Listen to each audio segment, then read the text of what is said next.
চিরাগের সঙ্গে সম্পর্ক নিয়ে এবার মুখ খুললেন কঙ্গনা।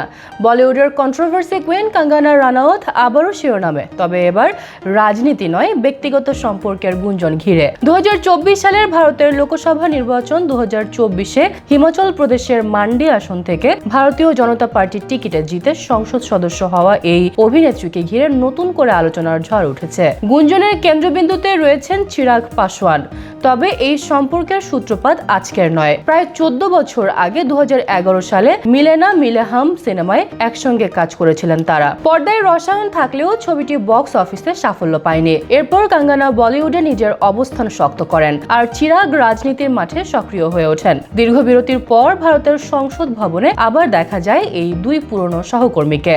সংসদের ভেতরে তাদের খুনসুটি, আড্ডা আর হাসি মুখে ক্যামেরাবন্দি মুহূর্তেই ভাইরাল হয়ে পড়ে সামাজিক মাধ্যমে। সেখান থেকেই ডানা মেলে প্রেমের জল্পনা। তবে সব জল্পনা উড়িয়ে দিয়ে কঙ্গনা স্পষ্ট করে দিয়েছেন চিরাগের সঙ্গে তার কোনো বিশেষ সম্পর্ক নেই। এমনকি রসিকতার সুরে যোগ করেন, যদি সত্যি কিছু থাকতো এতদিনে তাদের সন্তানও হয়ে যেত।